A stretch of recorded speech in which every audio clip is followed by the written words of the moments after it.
Cameroon, Bandung, Africa, Bandung, to the world, Bandung.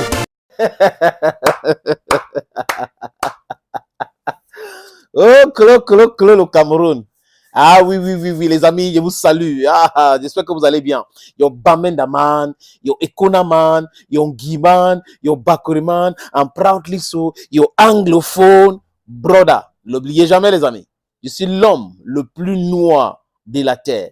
L'homme qui parle de la justice, l'homme qui adore la justice, l'homme qui aime la vérité. C'est de ça qu'il est question ici.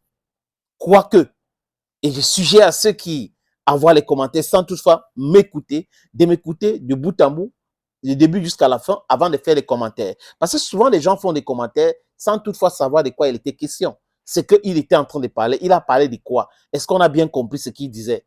Il faut se poser ces questions-là. Si on n'a pas bien compris ce que je disais, ben, ce n'est pas la peine de commenter. Posez-vous des questions, des bonnes questions.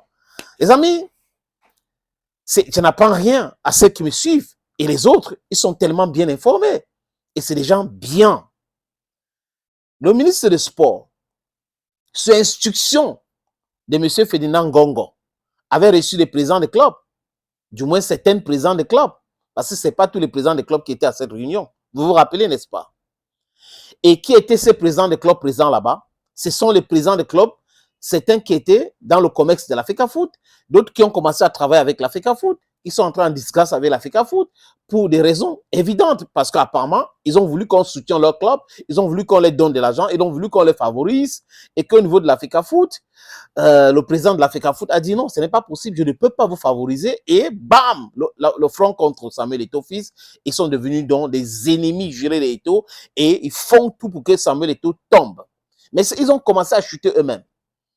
Et là, dans cette petite clique-là, avec le groupe WhatsApp qu'ils ont créé, est en train de donner certaines informations, tel écrit à tel, on veut faire comment, on a telle information, il faut qu'on utilise, voilà, il y a tel journaliste qu'il faut contacter, voilà, il y a tel blogueur qu'il faut contacter, l'autre, il ne faut pas le contacter parce qu'il n'est pas très sérieux, il ne veut pas accepter nos deals et tout, il va minimiser ce qu'on va lui donner parce qu'on n'a pas assez maintenant, les autres, on les a toujours donné de l'argent, donc ils sont fidèles à nous et autres. Voilà comment ils fonctionnent. Et certains, donc, essayent de faire comme s'ils sont un peu libres et ils peuvent dire des choses clairement et tout. Non, les amis, c'est pas comme ça. Ces gens-là, pour la plupart, sont corrompus. Corrompus jusqu'aux os. Il dit quoi? Corrompus jusqu'aux os. Maintenant, depuis que Ngongo a instruit M. Nassis Moele Kombi d'organiser une réunion entre les acteurs de football, l'Africa Foot était absent à dessein parce que l'Africa Foot devrait aller faire quoi dans cette réunion? Pour dire quoi? Les textes sont là, il faut simplement respecter les textes ou abroger les textes et faire des nouveaux textes. Hein, simplement que devenir concertation tous les jours parce qu'on a des gens en mal de sensations, on a des gens qui sont des aventuriers, on a des gens qui ne veulent pas respecter les textes, on a des gens qui veulent seulement l'argent, qui ne veulent pas investir l'argent parce qu'ils n'ont pas l'argent, ils sont entrés par infraction dans le football. J'apprends quoi, les amis? Comme vous tous, que ce groupe de personnes travaillent depuis longtemps avec certains fonctionnaires au ministère des Sports et de l'Éducation physique. Dans ce qu'ils sont en train de faire, c'est quoi? Comment faire pour faire chuter Samuel Eto'o fils? Ça, c'est la première des choses. Ils ont essayé de planifier les choses concernant le procès au niveau de la CAF. Et dans leur tête, au niveau de la CAF, c'était bon. Je vous ai dit que certains sont venus avec de l'argent dans un hôtel à Douala pendant le procès. Parce que là, on parle d'appel. Il parle de procès même. Ils ont donné, il y a eu l'argent et tout ça, mais ça ne s'est pas passé comme ils ont voulu parce que Eto'o les a fait ça dur. Quand Eto'o est arrivé au Caire, il a dit qu'il voulait que ça soit public. Et les gars ont commencé, il y a eu certaines informations sur le président de la CAF et surtout sur certains membres du jury. Et le jury a donc compris que, ça c'est un sujet très très glissant, ça peut nous prendre. Donc il faut qu'on dise le droit. Et c'est ce que Eto'o voulait. Maintenant, ces présidents des clubs, pour la plupart, je parle de cette minorité nocive, ont écrit à la présidence. Et là, on a instruit pour qu'on organise une réunion avec eux. Et on organise une réunion avec eux pour leur donner de l'argent directement dans leur compte. Mais là, on est dans un pays de droit. Du moins, il y a les textes. Même comme les gens enfreignent la loi, il y a les textes. Et les textes sont clairs.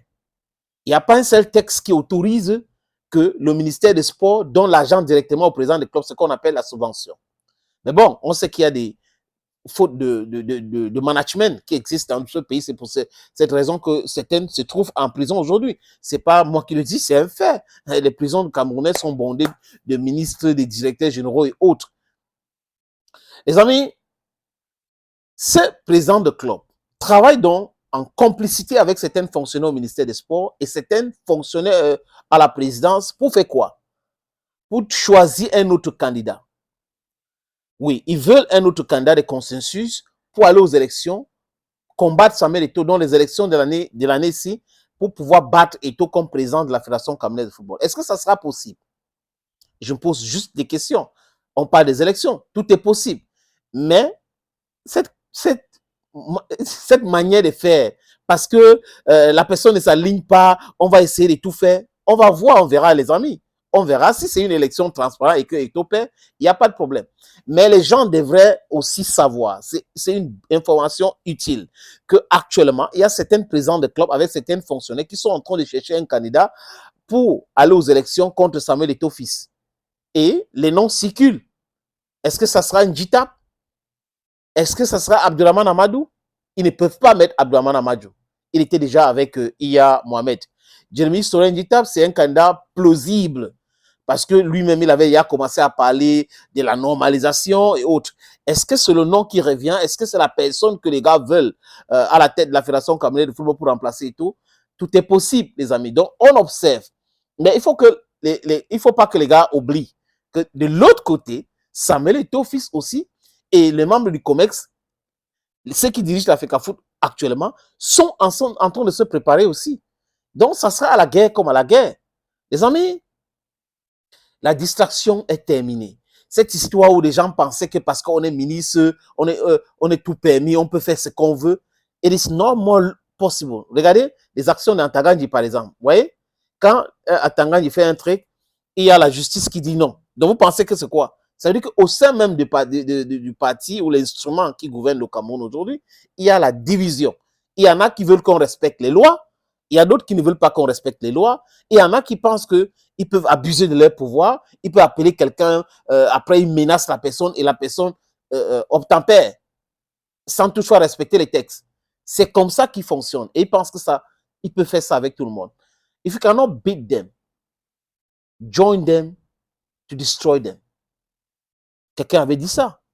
If you cannot win them, let me put it this way, if you cannot win them, join them to defeat them. Il y a des gens qui multiplient les différentes stratégies. Donc, on va voir, on observe voir, mais je ne sais pas pourquoi, quand on nomme quelqu'un ministre des Sports, les fonctionnaires au ministère des Sports pensent que ministère des Sports veut dire ministère de football. Je crois qu'il est temps de nommer un ministre de football et avoir des spécialistes de football dans certains ministères, vraiment, parce que là, ces gars-là veulent être présidents de fédération, ils veulent être tout, c'est-à-dire qu'ils veulent gérer l'agent de football, être fonctionnaire au même moment. C'est terrible, hein? Thank you, friends, and bye-bye.